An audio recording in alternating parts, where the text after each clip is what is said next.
Ragazzi, io ve lo dico, questo film è come una pizza surgelata e una best brow dell'Eurospin davanti a una serie sconosciuta. Parti solo perché non hai di meglio da fare. Mastichi, rutti, ridi e poi bingiarla diventa inevitabile. Finché ti accorgi che parla di noi. E lì smetti di ridere.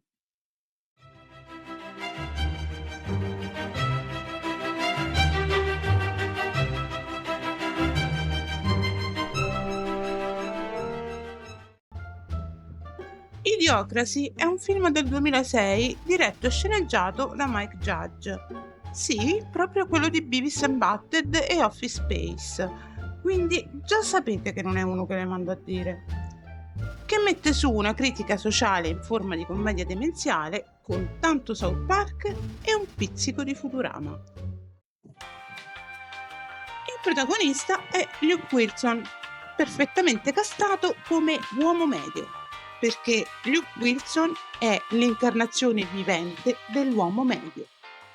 E per chi se lo stesse chiedendo, sì, è il fratello del più famoso Owen, quello col naso dalla forte personalità, la battuta pronta e che beve litri di crodino. Accanto a lui troviamo una adorabilmente cinica Maya Rudolph e Dax Shepard, che fa Dax Shepard, solo con meno sinapsi attive. Lo humor è satira pura, spalmata di idiozia come ketchup sulle patatine. Un misto di slapstick, battute cattive e un pizzico di triste verità che ti resta in gola come una nocciolina andata storta. È grezzo, esagerato, ma con un cervello dentro. Piccolo ma agguerrito. La storia è semplice. Joe e Rita vengono ipernati per un esperimento militare e si svegliano 500 anni dopo in un mondo dove l'idiozia è regina e Joe, il nostro uomo medio, diventa il più intelligente del pianeta. E no, non è un complimento. Da lì le scene cult si sprecano. Dal tribunale, che sembra quello della città di Acchiappacitrulli in Pinocchio, al presidente wrestler, fino alle piante annaffiate col brando, una specie di Gatorade, perché, testuali parole, ha gli elettroliti. E le piante ovviamente muoiono, ma hanno gli elettroliti. È tutto così stupido che finisci per ridere per la disperazione. Luke Wilson è perfetto perché non fa niente di speciale. È la sua normalità a essere comica. Maya Rudolph è quella che capisce subito come funzionano le cose e si adatta. Mentre Dax Shepard è il miglior idiota sul mercato, affettuosamente cretino ma memorabile. E poi c'è il presidente Camacho, un Terry Crews fuori di testa e sopra le righe. Un incrocio tra Trump, ma se fosse simpatico, Hulk Hogan e un energy drink scaduto. Ed è per questo che lo amo. Tecnicamente è un film povero ma onesto. Il ritmo è serrato, non ti annoia mai, il montaggio è giustamente caotico come il mondo che racconta e la colonna sonora è praticamente un meme musicale, ma funziona. Perché qui il punto non è la finezza, è proprio per la sua semplicità che riesce a raccontare un mondo così assurdo. Non è solo alla South Park, è la versione live action dove quell'umorismo cattivo funziona alla grande. E lo dico come un complimento. Qui c'è tanta roba, ragazzi. Il film critica l'anti-intellettualismo, la scarsa qualità dell'istruzione, la commercializzazione della cultura e la facilità con cui ci si arrende alla mediocrità.